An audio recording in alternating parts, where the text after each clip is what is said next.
extensively, just to what I imagine. Yeah, my mother read to me and then taught me to read, and I did love reading, and I jumped around. When my father went in the Army, we moved to Albion, Michigan to take care of a rental house that he had there. Rented rooms to college students. And I had been in a Catholic school, and the nuns were very good, so I was a little ahead of the students at the public school. And the teacher there said that I was getting in trouble because I was bored and talking and all that. And she said, "You're not learning any of this stuff. You already know it, so why don't you go to the library and read?" And so I just did. Couldn't get away with that, I'm sure. And then so then I read it myself ahead so much that when I went back to the Catholic school at the end of the war, I was ahead of them. And so the nun, who had a brother who's a Jesuit, said, "You should go to a harder school." And so that's how I went to a Jesuit school, high school. Who did you, what kind of books did you read? Were you into history? No, it was I started out reading dog books. Walter Payson Terhune, that when I was a kid. And then I read classic comics, and then I read a lot of the books that were in classic comics, the Three Musketeers, and Robert Louis Stevenson I loved, still love. And then as I got into high school, I started reading things that you really should only read in high school, because they're too boring later on. I read Walter Scott, for instance, but I read all of Dickens, and still do. I love him. But yeah, I read so much that when my father thought there's something weird about this, so he said, "I'll pay you whatever it was, $1, $2, something, not to read any book, reading any book for a week." So I said, okay, and got the money and bought a book. When I caddied for him, I would have a book in the bag, and whenever we'd stop, even for a slight, I would pull a book out, and that bothered him too. Who helped shape your early intellectual life? Oh, I don't know if I had one, but I had a curiosity about books and words. And then when I got to the Jesuit school, a lot of people helped, and they were really helpful. We had 4 years of Latin and 2 years of Greek, and lots of memorizing speech. I can still remember things that I memorized there. And a lot of public speaking, typical Jesuit, old education. And so there were a number of... and the thing of this, Jesuit schools, high schools, were taught not by priests, primarily, a couple, but by scholastics, people training to be priests. They would take out 3 years from their studies. So they were in their 20s. And, they would play ball with us. And they were very energetic and curious in the middle of their own studies. So they set up extra things if you wanted them. We could, I had somebody give me a little course in Aristotle's Poetics because we were reading a Greek play in Greek class. So that was tremendously influential. And I admired the scholastics so much that I wanted to be one, so I went into a Jesuit seminary and then left because I found out celibacy was not the life for me. But you attended St. Louis University, Xavier, and was it Cincinnati? Yeah. St. Louis was the seminary time. It was connected. It was accredited to St. Louis University. So that was the one I was in seminary. And then I got released from Rome. You have to get out of your first vows. Too late to apply to graduate school. And so one of the priests, a classics teacher, said, well, I can get you into Xavier right like that. And then you can apply from there. So he sent me to the classicist at Xavier, and they gave me a scholarship, and I had to work for the classicist there. He was doing an edition of John Chrysostom, And he had various microfilms of different manuscripts. And I had to go through sweltering hot day in Cincinnati, no air conditioning in that reading room. I had to go through comparing the manuscripts and noticing any discrepancies for him to follow up and work on. And from there, I applied to Yale and went to Yale. You could have easily stayed a classicist, I imagine. Well, I was for a while. I got my doctorate in classics, and I taught it at Johns Hopkins. And so, I still keep up a bit. I review things, and I have translations of Marshall coming out in Poetry Magazine shortly. And I've been translating the Confessions of Augustine for a decade, incrementally, and now I'm finally finished. What drew you to write about contemporary issues, and of course, you've done a lot of history? I was a Catholic anti-communist, and I knew a good friend of Joe McCarthy, Charles Kirsten, the congressman from Wisconsin. And so that got me interested in the whole McCarthy business. And so I sent a article as soon as I got out of the seminary to Bill Buckley's magazine. It was on time style. It wasn't on politics. And he liked it and called me to New York and and said, what was I studying? I said, Greek drama. He said, oh, why don't you become our drama critic? We just lost our drama critic. I said, no, I can't do that. I have to go back to graduate school. But then I wrote a lot of book reviews for Frank Meyer, the book review editor. And when I was at Yale, Bill Buckley lives just down the road in Stamford, and he loves to sail, but he likes to sail when he wants to, and everybody else works. So since I could cut classes, I sailed a lot with him at that point. And then when I first went there, he said, are you a conservative? And I said, is a distributist a conservative? Distributism is something that Hilaire Belloc and Gilbert Chesterton thought up. It's a kind of anti-socialist, anti-capitalist, back to the land, somewhat Luddite movement. And they had fascinated me because Chesterton had fascinated me. And he said, well, no, I'm afraid it's not. He said he knew Phil Sharper at Commonweal. He was a good friend, and had told him, conservatives and distributists will never get along together because conservatives are against capitalism. But he said, that's okay, you can do cultural stuff.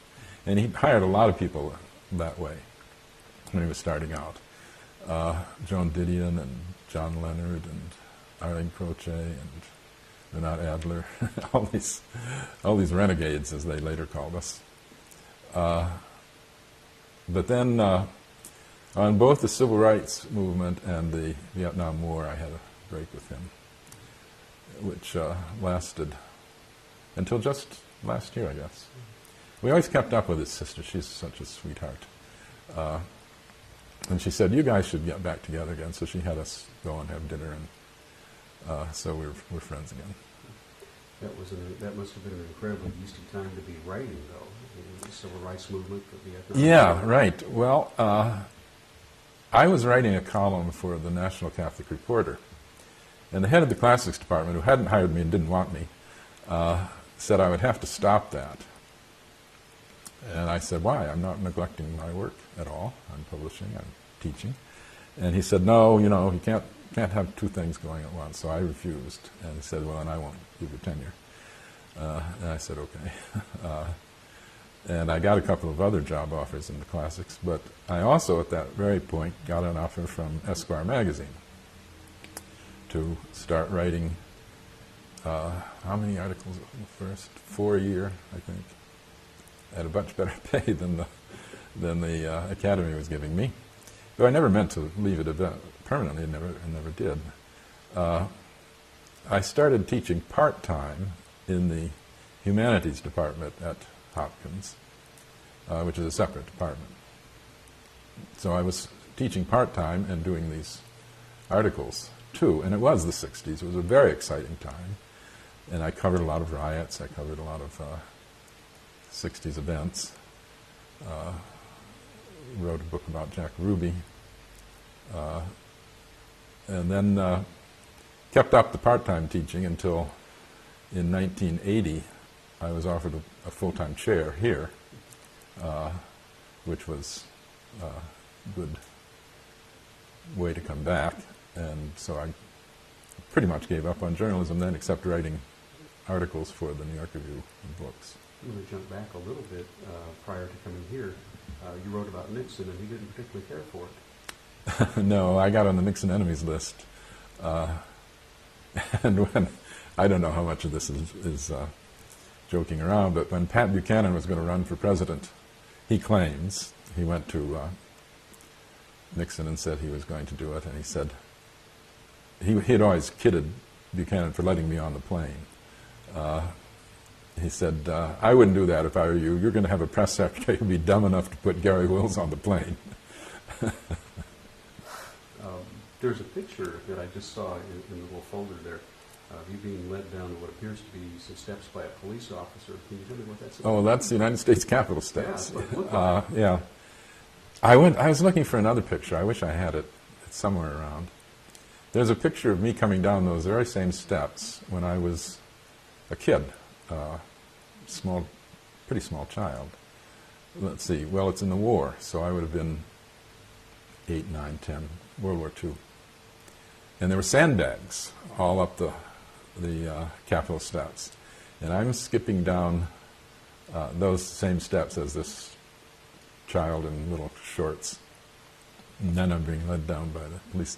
That was a protest that about 100 of us did, petitioning for redress of grievance, according to the Article 1, or to the First Amendment, telling the Congress to stop funding an undeclared war. And so we went, and we went first to the Senate, and we jammed ourselves in the doorway and said we were not going to leave until they stopped funding the war. And so we were there for a couple of hours, and the police came and took us to jail. But while we were there, I was sitting next to Carl Hess, who was a good friend of mine. He was Barry Goldwater's speechwriter. And we were both at the Center for Institute for Politics together, but he had become by then, he was a libertarian, by then he was an anarchist, refused to pay taxes, all that stuff. And so Barry Goldwater came, and here are all these jammed in bodies, and he can't get in, and they say, you know, your speechwriter's in there. He said, yes. So he says, where is he? So he came picking his way over. He pulled him up, right by me, I was watching there.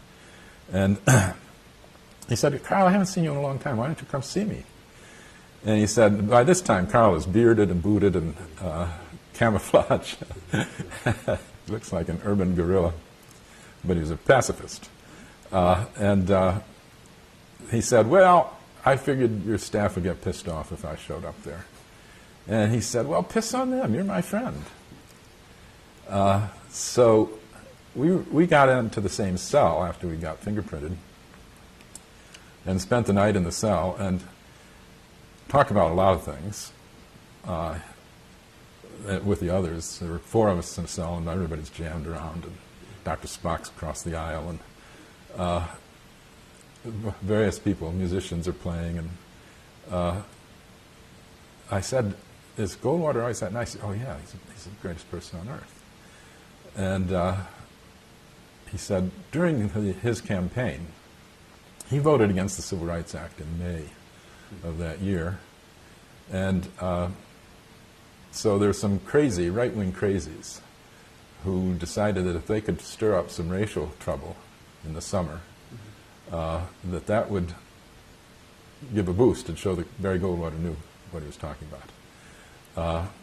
And so at a certain point, Goldwater heard this, and he called in his top people, Denison Kitchell and Cliff White and Carl. And he said, you guys all know me.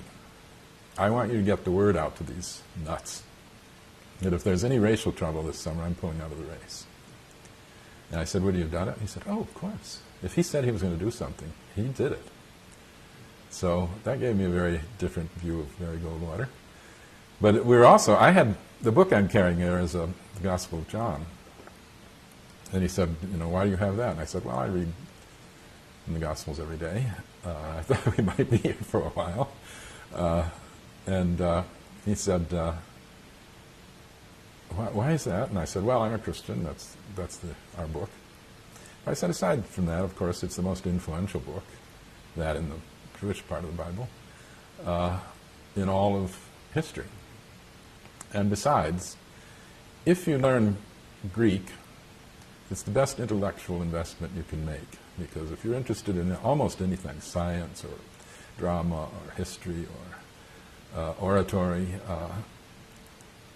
lyric poetry, epic, it all goes back to them. It's a constant reference back to them, constant imitations, echoes, and all that. So it's nice to be able to go back and look at the first form of it.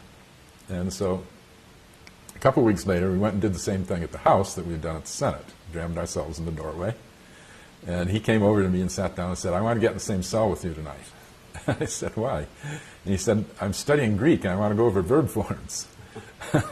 So I don't know how long he kept that up. He's dead now, alas. But he kept it up for a while. But then we didn't get in the same cell. We got separated at the fingerprinting stage. The other person who studied Greek was I.F. Stone.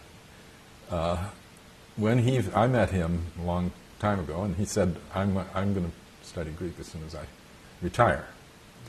And I thought, I've had several people tell me that, and they never do.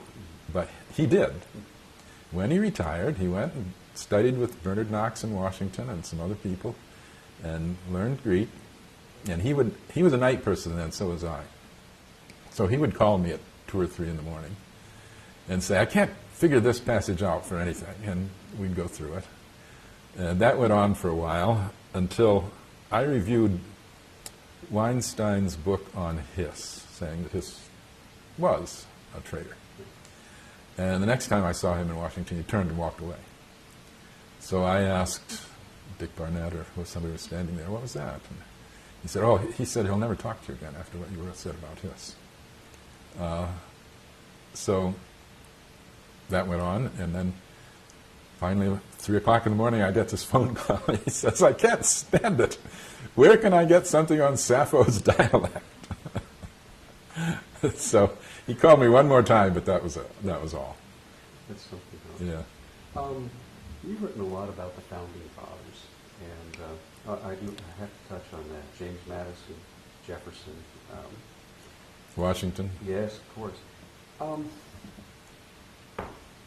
What is the fascination? Well, that started, there's several fascinations. I'm sure there must be. One is that I read Carl Sandburg's Life of Lincoln in high school, which is the right time to read it. It's another of those adolescent books.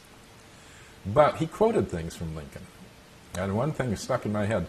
Lincoln, in one of his early speeches, talks about something being ruined by the silent artillery of time. And I thought, boy, this guy can really write, much better than Carl Sandburg.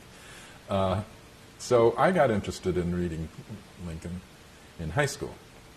But then, when I was teaching classics, I started teaching a little course on the Founding Fathers and the classics, because they were most of them classically educated, and a lot of their thought came from the ancient writers. And so I was asked to write an introduction to a book on Jefferson, a book of essays.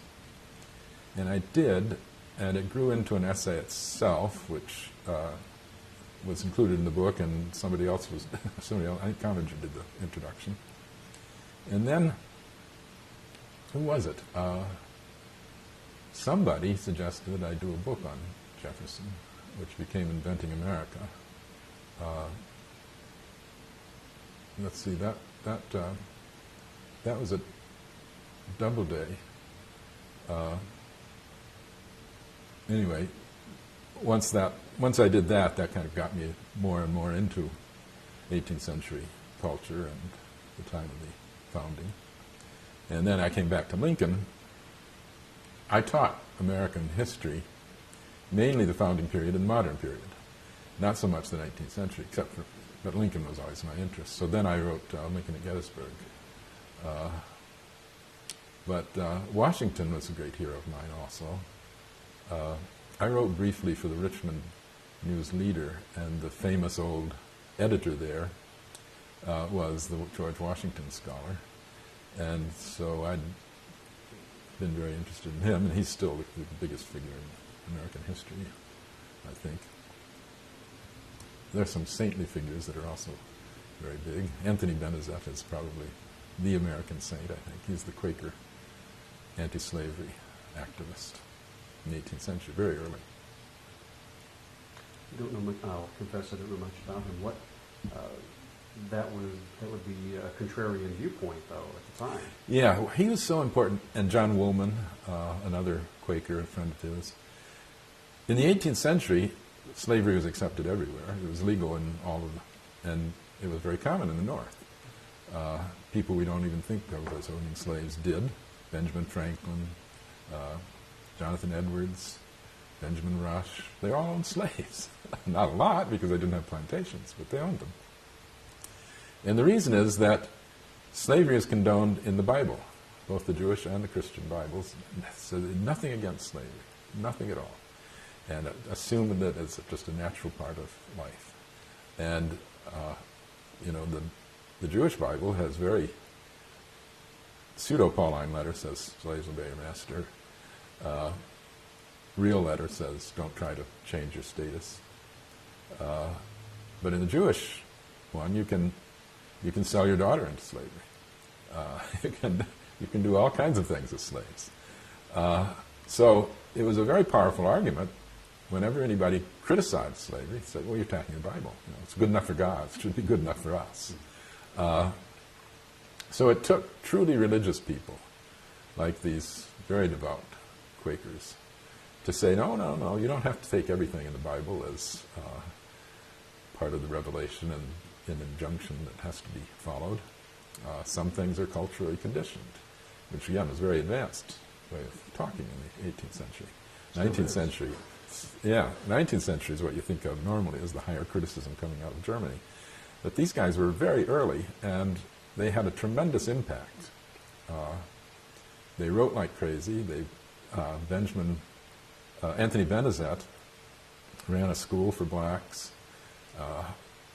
teaching freed blacks to read and write, trained a number of leaders in Philadelphia, which was the leading place for freed black activity, and had an international reputation, sent petitions to the King of England and set up ties with the early abolitionists in England.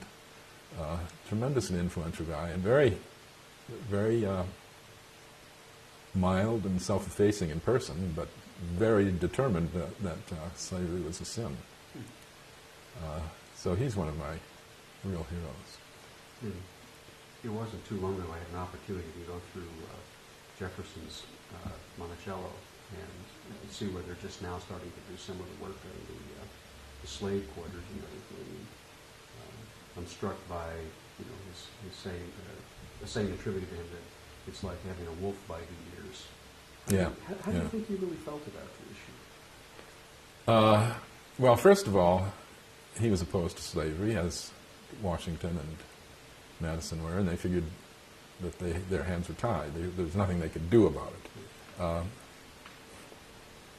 Jefferson started out by saying that it would be phased out, that they should be exiled or exported either to the West or to the Caribbean or back to Africa. He was part of that whole colonization thought. But then he gave that up because he just realized it was impractical. And he became less and less active in any kind of criticism of slavery. He wanted slavery to be allowed in all the new territories. He said, well, if you diffuse it, it'll be easier to get rid of it, which is hardly the case. But so he he was terribly opposed to banning slavery in Kansas. That was the bell in the midnight bell he heard. And one of the reasons he set up his universities, he said, if we send our men up to Princeton, which a lot of Virginians went to Princeton, they're learning this restrictionist ideology, restrict slavery, don't let it get out to the West. So his record was not a good one. He believed that blacks are inferior. He wrote that in the Notes on the State of Virginia, that they were not the intellectual equals of whites. And he had some really horrible things that he said. One of them is that their place in the chain of being is seen from the fact that the chimpanzee prefers black human females as the black male prefers white females. You know, it's really making a gradation that they're just above the orangutan. So that his record is not good on that. He didn't free his slaves, but he couldn't. He freed the Hemmings, but not Sally.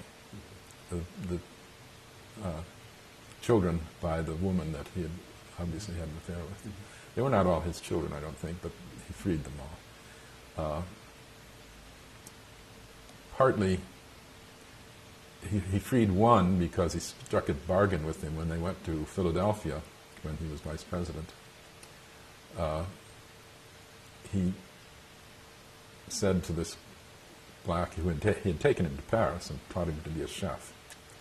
And he knew he was probably going to try to run away there, as Martha Washington's favorite slaves did when they went to Philadelphia. And there were abolitionists encouraging the slaves. He made a deal with this one. He said, if you stay with me and cook through my time here, I'll free you when I get back to Virginia. And he did. But the problem with that is that you couldn't just free a slave. You couldn't just say, you're free.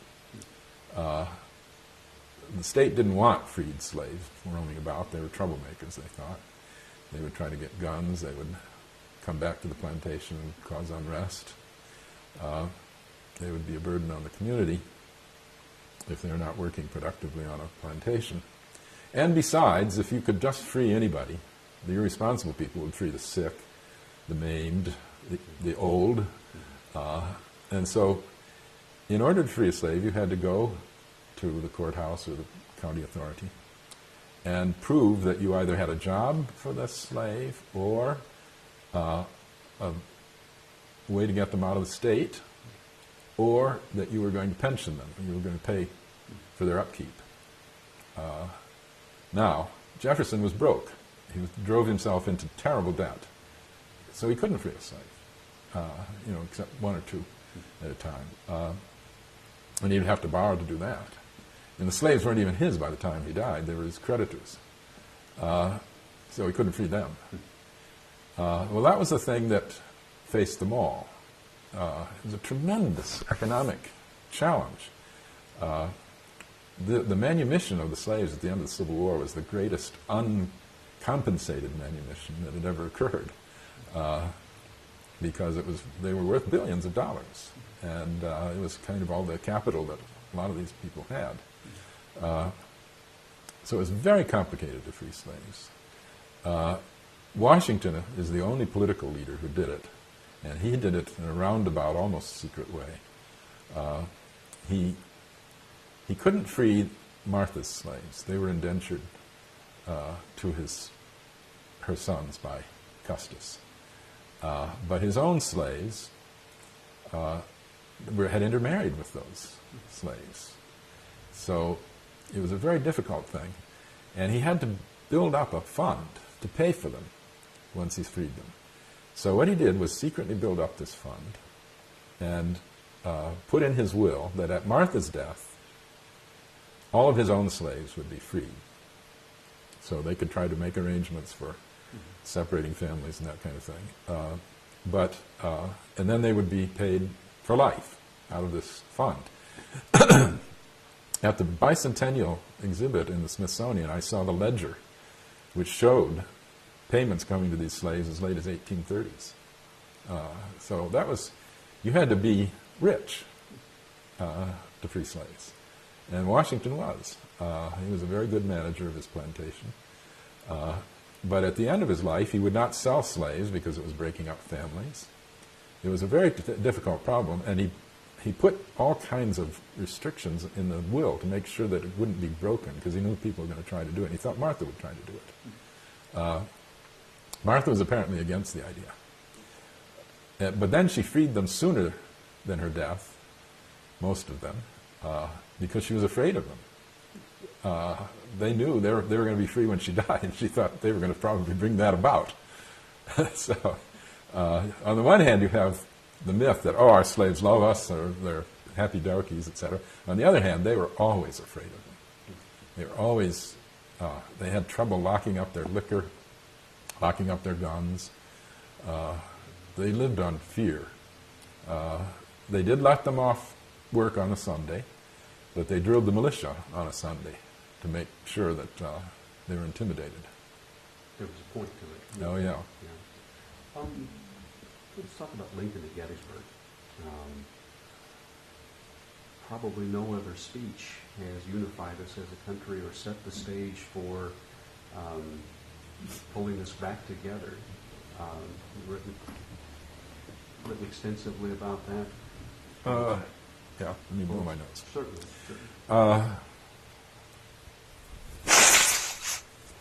Let's talk about Lincoln in general, just to get started a little bit. It goes back to the Lincoln Academy. I have a bit of a subtext there. Why is Lincoln so fascinating to this country to this very day? Well,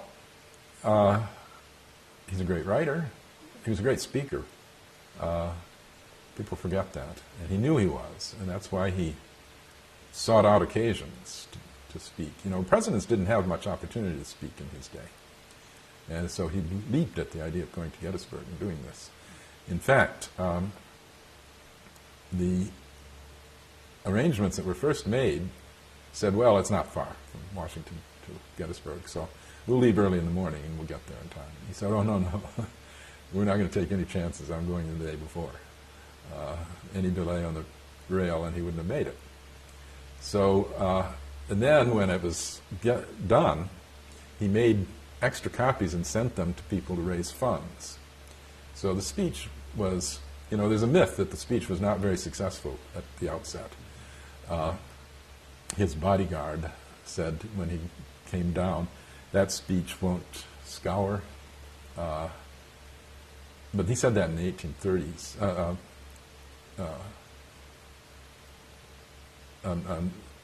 When did he say? 1890s. And he's unreliable. And the newspaper says it was interrupted 5 times by applause. He knew it. He knew it was good. And there's a myth that a photographer set up to take a picture, and he finished it so soon he couldn't get the picture, and that's a myth too. There are all kinds of myths about how he wrote it and everything. He polished that. He was very careful with his speeches. In fact, other people have ghostwriters. He ghost wrote people's speeches around him. And he wrote the Fast Day Proclamations.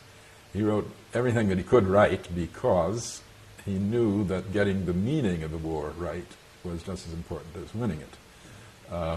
And that's, of course, what is so great about the Gettysburg Address. It's about the meaning of the war, whether this kind of government can survive or will it perish from the earth. And the way he sneaked into the Constitution, all men are created equal. What he did is make the Declaration of Independence our founding document. Of course, it had no legal force. It didn't even declare independence. That had been done 2 days earlier. It was a propaganda piece to send to France to try to get France's help, which with the help of the Battle of Saratoga and some other things it did.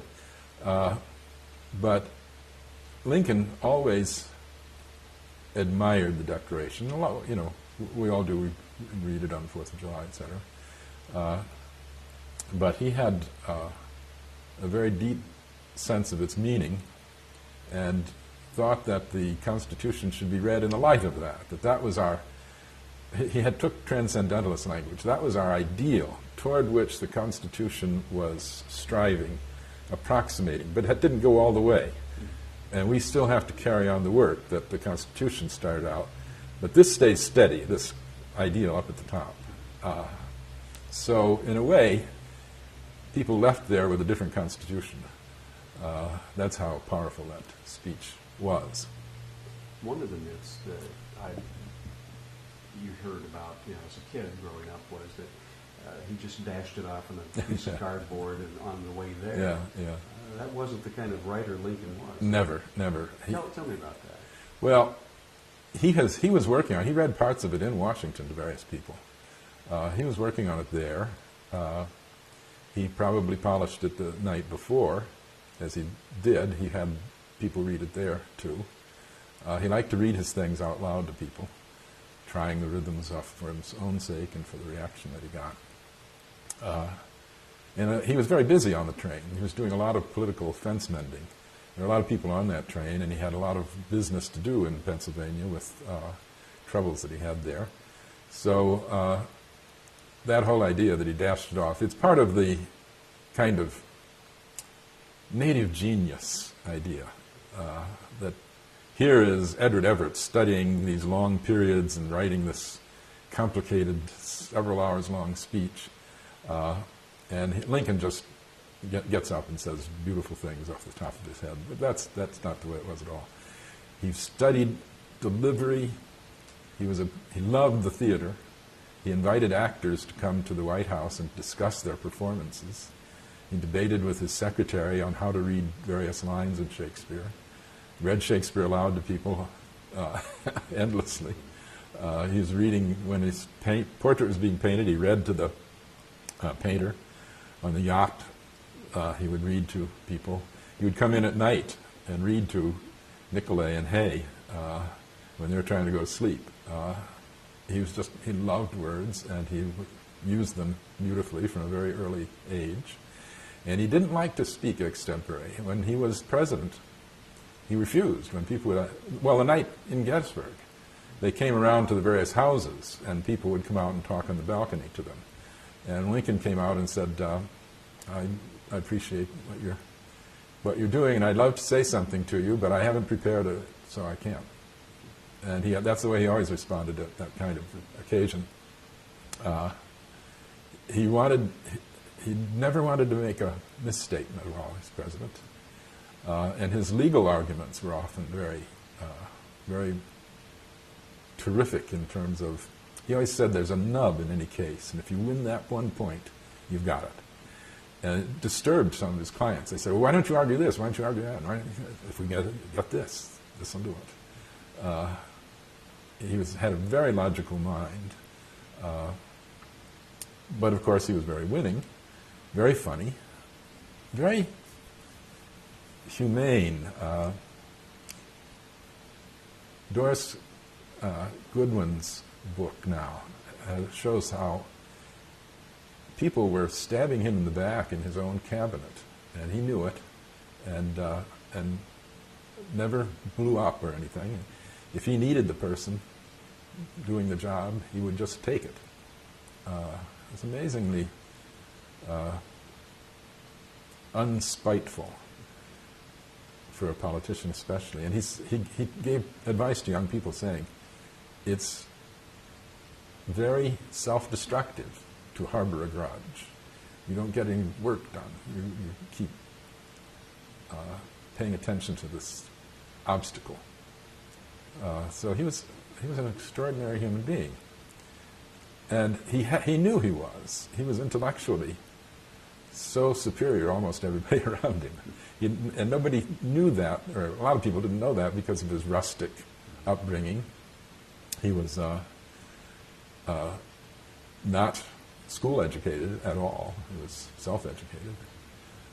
And it was easy for people to look down on him. Henry Adams did for a long time until Nicolay tried to convince him that he was something powerful. I've had occasion to ask other Lincoln scholars this.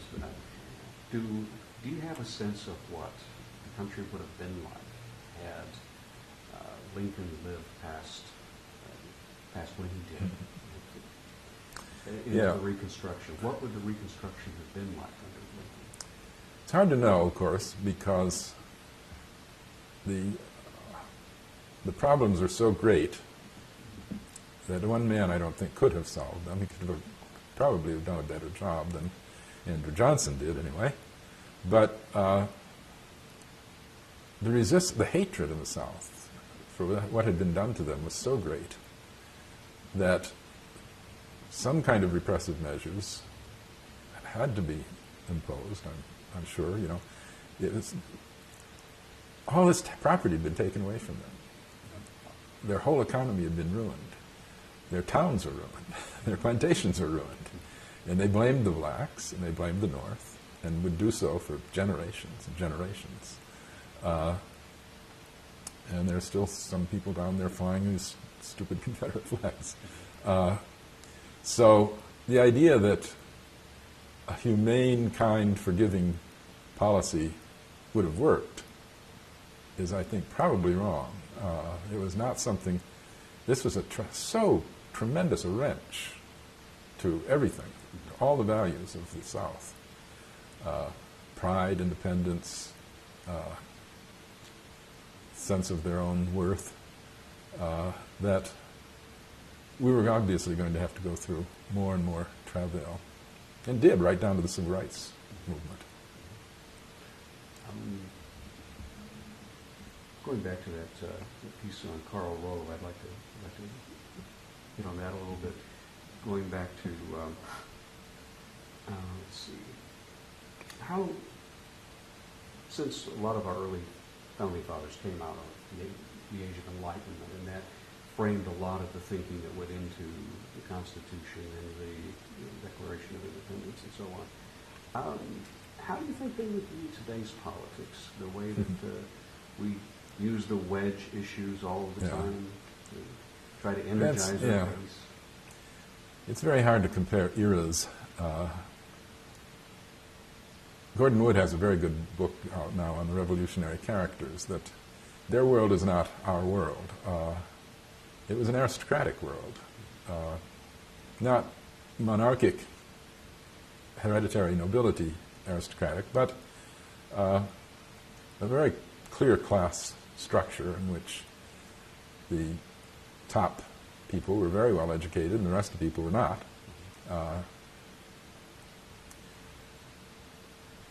The religious right now wants us to think that it was a very religious time, the founding. It wasn't. I think 20% were church members or something like that. I can't remember the exact figures, but it was the least churched time. And the religion that was there, Congregationalism, Calvinism, was very fierce. And the Baptists, who were growing strong at that point, and the Methodists, who were about to, did have much more popular support, but they didn't really pick up until after the Revolution, after the 19th century began. So the top people were enlightened, were very educated. They were deists. They believed in God. They believed in an afterlife. Jefferson did. But they didn't believe in miracles or the Trinity or the divinity of Christ or a number of things.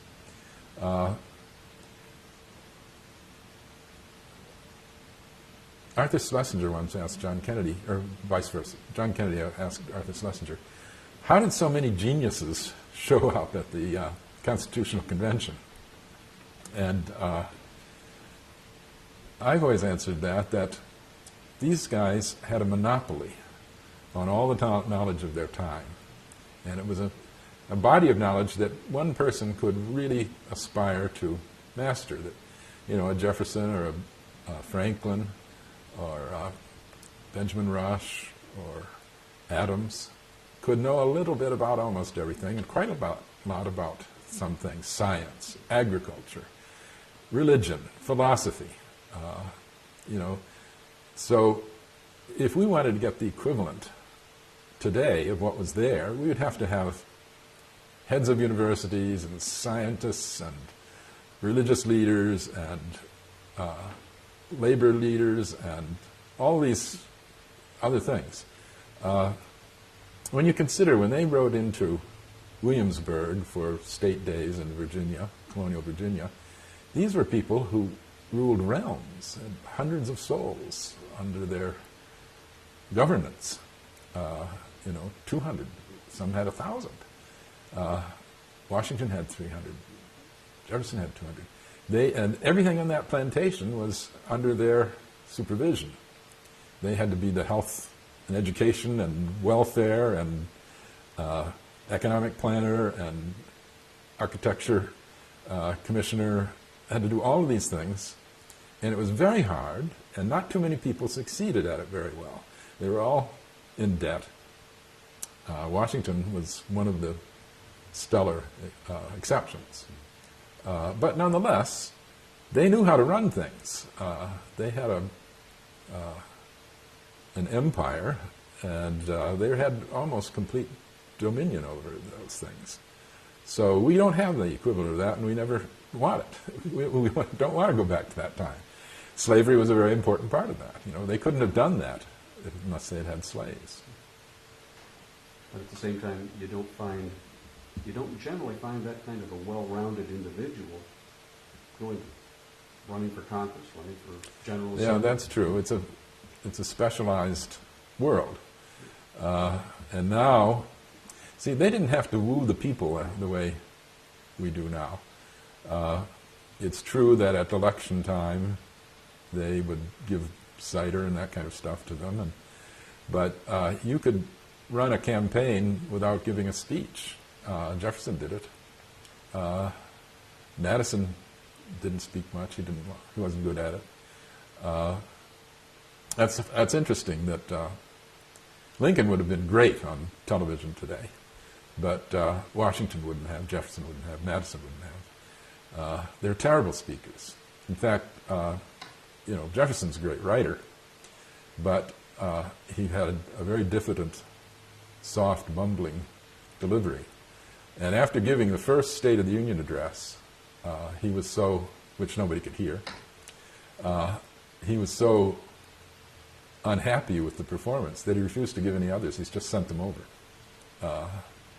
delivered the manuscript. And that every president followed that example up until Wilson.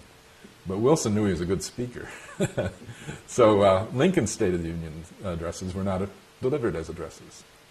Well, one of the things that you said that I found really interesting, can a people that believes more fervently in the virgin birth than evolution still be considered enlightened?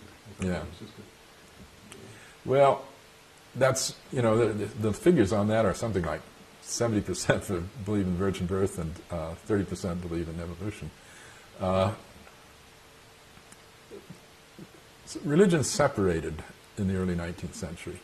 The Methodists came on so strong, that's when we really became a religious country. Those circuit riders out west were just brilliant people in terms of strategy and all that. They were not book learned at all. And we're proud of that at the outset. It was a long time before they would set up schools. But that kind of revivalistic religion, highly emotional, became a stable part.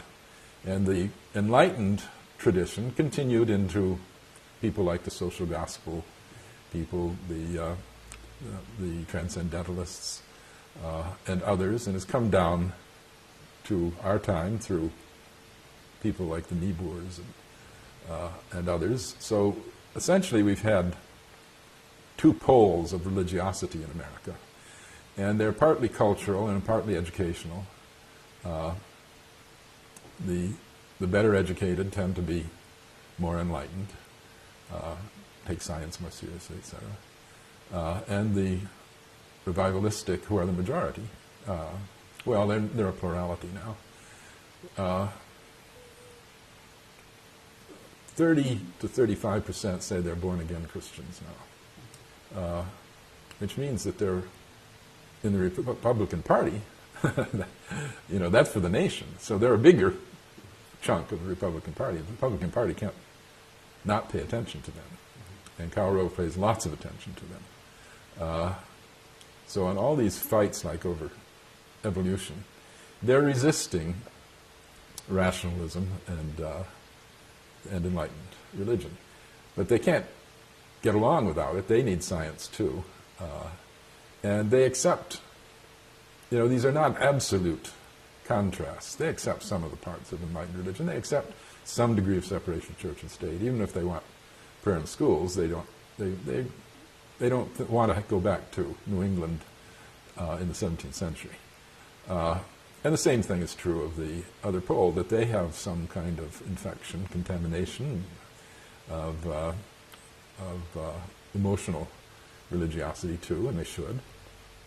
So that kind of struggle goes on all the time. It was separated out more at the very outset. Before the pre-Enlightenment religion days in New England were really terrible. They hanged Quakers, they expelled Roger Williams, they burnt books regularly, they refused to allow heretical books into the state of Massachusetts. That's pre-Enlightenment. Then we get the Enlightenment in the 18th century, in which deism has a kind of monopoly, because the other religiosity hasn't grown up much yet. It started with the Great Awakening, but that fizzled out pretty fast. Then the Second Great Awakening, so-called, from 1800 on, just grew and grew and grew and grew and still grows. So we had two times of a kind of one religion prevailing, and we've never had it since. There's always back and forth. How do you look at how do you view the situation today where we seem to be so preoccupied with these wedge issues like abortion, same-sex marriage, things like that, that dominates the public policy discussion in this country, but at the same time, health care doesn't get addressed, Social Security doesn't get addressed. Yeah. Well, that's what I talk about in this little booklet, Fringe Government. Karl Rove and people around him have been very good at taking positions that are very strong, but not on themselves majority positions, on creationism, on abortion, on evolution, on same-sex marriage, on now all these death issues, euthanasia, death with dignity, keeping Terry Schiavo alive, all of those things put together. A person might agree with only one or two, but fit into a pattern. They can pretty much control the Republican Party. And the Republican Party, if it can just squeak by, and it barely did in the first election of George Bush, and therefore can control the agenda. And the Democrats have not been able to find a way to counter this. I think some of it is changing now, because usually that kind of dominance, you need some bad stumble to break it off. And I think Iraq is bad enough, a stumble, that now some other issues may come to the fore. Because on many of these, the majority really is not with, for instance, the majority want gun control. Not abolition of guns, but sensible gun control. And they don't get it. They want, 2/3 of the people want abortion to be safe, legal, and rare. And they don't get, well, so far they've got that, but it's endangered. It's true, I think, that a majority want prayer in schools. They've got a majority on that. Not a big one, but I think they do.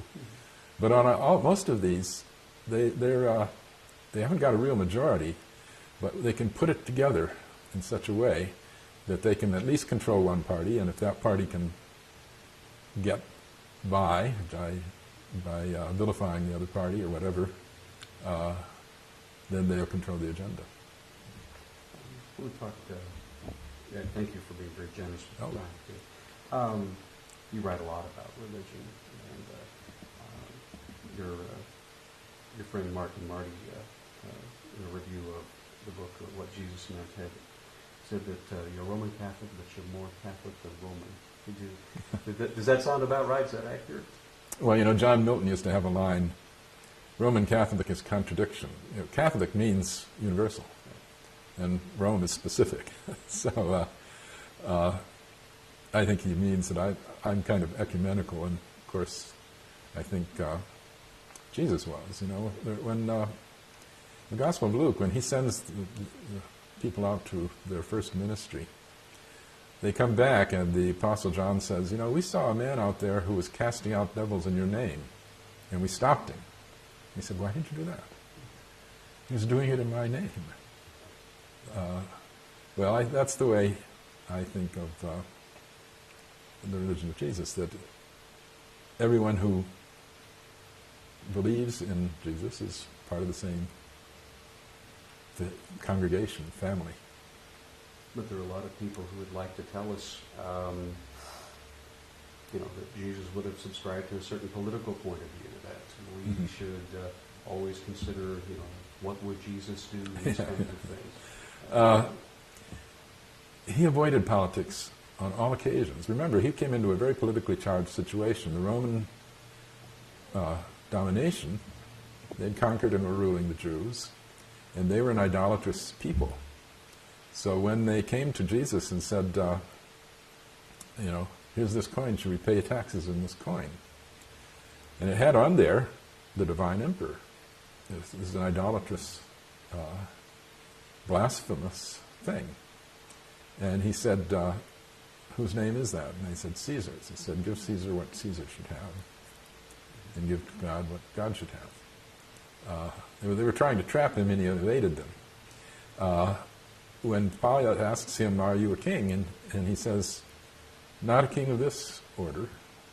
If I were a king of this order, my people would have fought for me. But they don't fight for me. My kingdom's not of this order. According to Jerry Boykin and other generals in the present administration, we're fighting for Jesus over in Iraq right now. And he said his followers don't fight for him. Isn't that just as, I put my politics out there, but isn't that just as dangerous as what the jihadists are saying about Allah? My kingdom is not of this earth? Yeah. No, he means... I'm going back to what Boykin said. Yeah. Oh, sure. Oh, yeah, what Boykin said. Absolutely, yeah. That's what I said in that Times op-ed column, that we've come to resemble our enemies when we fight them. Elaborate on that a little bit, if you would. Well, there is what Clausewitz called ratcheting up, Wechselwirkung, that in a war, everything you do provokes a reaction that you think is excessive, and that makes you do something excessive, and that's the way it goes up. And Clausewitz said that's necessary, because hate, Hass, is necessary to a war. You can't kill people coldly, surgically. You have to hate them. When you get onto the battlefield, that's what you have to do. And so we demonize our enemies and make them absolute evil, the axis of evil, all that. And, of course, against absolute evil, you can use almost anything. It's out to get you, and you've got to stop it, because that'd be immeasurably worse than anything that you could do at this point to stop them. And that's why we torture, and that's why so the enemies come to resemble each other in this process. They always do. But we started out ratcheted pretty far up this time on the hatred scale. Back to religion, though. How would you interpret, for you personally, being a follower of Jesus today? Well, he said there's only one test. He said, when it comes, do you want to be in the kingdom of heaven? Which he is. And they said, well, how do we know? He said, the judge will come, and he will look at some people and say, welcome into the kingdom of heaven.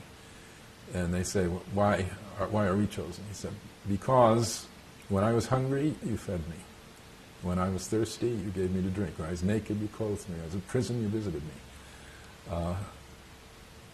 And then he'll turn to others, and then they say, "Where are you? I didn't see you. I didn't know I was feeding you." He said, "Whatever you do to the least of my followers, you do to me." And then he'll turn to the others and say, "I was hungry and you didn't feed me. I was thirsty and you didn't give me a drink. You may not enter the kingdom of heaven." That's the test. I've heard it over and over again. I love hearing it. Although you're at variance oftentimes with Rome, you wrote a book not too long ago about using the rosary, saying the rosary. Yeah, well, that's not a Roman thing necessarily. It came in before the Reformation, so at one point all Christians did. And a lot of people all around the world use bead prayer. It's a very, very common meditation aid. I think it fits our time when you go into a bookstore and they have whole sections now on meditation and contemplation and how to aspire to quiet and contemplative ways. And I've always just found it very helpful that way. And of course, for each set of 10 beads, you reflect on some episode in the Gospels, which is good. So I've said it all my life, and it has nothing to do with any Roman pronouncements. I find it interesting because I married into a Roman Catholic family, and my in-laws are very religious in terms of the Roman faith, and I'm always curious, what people have to say about it, what they have to think about it. Do they still say the rosary? Oh, yes. A lot of people don't. There's been a falling off on a lot of Catholic practices, novenas and other things. But the rosary is worth keeping, it seems to me. And I've had a number of people, since I did that book, who said they were going back to it or starting to say it. There's some other things that I come from a Protestant background, so I find it a little, I don't know what to think about it when they do the hours of adoration at their church. And, so it's always interesting to me to see what other people have to say about it. Yeah. What are you currently working on? Well, I do have that book on Paul coming out in November, but I'm working on a book on the themes that I've just mentioned, the fight between Enlightened religion and fundamentalism throughout our history. And that's a big story, and I've done 23 of 27 chapters so far. When will it be finished? Next spring. Well, it'll be finished in a couple months, and then it'll be out next spring. Mm-hmm. And the book about Paul, is that out now? Or No, November. He is pretty much the person that we think defines so many things in Christendom. In short, what is his role? Well, it's tremendously important because his writings, authentic ones, not the pseudo-Pauline, are the earliest by far. They're earlier by decades, 2, 3, 4 decades, than the Gospels. So what Christians were really doing at the outset, he knows, because he knew Peter, he knew James, he knew all kinds of people who had known Jesus, although he didn't know him during his earthly life. And what he reports is the earliest report on what Christians believed and how they acted. And they weren't even Christians then, of course. They were brothers. The term Christian hadn't been introduced. A lot of terms had not been introduced then. And there was no hierarchy. There were no priests. Not a single priest. In fact, there's no priests in the New Testament. In the Gospel to the Hebrews, Jesus is called the high priest, but he's making sacrifice obsolete. So hiereos, the word for priest, doesn't ever occur. Paul never calls himself one, never calls his assistants one, never addresses anyone in any of his churches as one. In fact, he never addresses a ruler of any of his churches. He addresses the people, the brothers and sisters. they're not really churches, they're gatherings. Ecclesia means a gathering. It can mean any kind of gathering. It can crowd out on the street. So it's a very unstructured church. And the report that Luke gives of Paul, 40 years after, tries to impose a lot of structure. But that's been really deflated by modern scholarship. That he tells a lot of stories that are just simply not true. How are you struck by the current fascination with examining other books that were not put into the current Bible, like of course National Geographic, and the Book of Judas, and all the Gnostic Gospels? Yeah, they've never interested me much. They were rejected for a good reason. They're snobbish. They're very elitist. They're the higher wisdom that we have and others don't have. And so they first rejected the authentic. Some people say, oh, these poor people, they were silenced. They were kicked out. Well, they were first trying to silence the Gospels that we have. So I think that the good sense of the followers of Jesus said this is not what he meant, and stuck with the more interesting and profound ones. You mentioned the two books that are forthcoming. What else is in the pipeline, if I can put it that way? I think I'm going to do another book called What the Four Gospels Meant. Why do we have four? Why do they contradict each other in some ways? When you, I don't know. That'll have to come after I've finished the one on enlightened religion and gone out and promoted Paul and gone out and promoted that one. So I'll get to it eventually. Could I ask you about the structure of your academic, or not your academic, but your writing life? What's a typical day like? Oh, I get up 6 or so and read the Washington Post on the internet and come down and read the New York Times, and then I write in the morning, and then I go out and walk, and then I usually go to the library, one of the other libraries. It's so wonderful being here that I have the Northwestern Library, 2 seminary libraries connected with Northwestern, the library at the University of Chicago, which we have take-out privileges back and forth, the Newberry. This is a great library situation. What gives you the most satisfaction about what you do? It's got to be incredibly intellectually stimulating. Yeah, it's fun. You're always having to learn. And writing is fun for me. I've never had writer's block of any sort. It takes time to collect the material, and I have to often travel for that. But the writing itself, I think, is probably the most rewarding, aside from things like going to the opera with my wife and other delightful things, going to Italy. Her parents were from Italy, so we go there as often as we can. And now that I retired last year, so we can travel a lot more. We just got back from spending 3 weeks in May with her sister, who lives in Barcelona and had never seen Venice. So we showed her Venice. It was great fun. Well, my wife's family, her mother is from Marseille, and we always keep talking about getting over there sometime. So looking forward to seeing if we could do that. Oh yeah, that's great.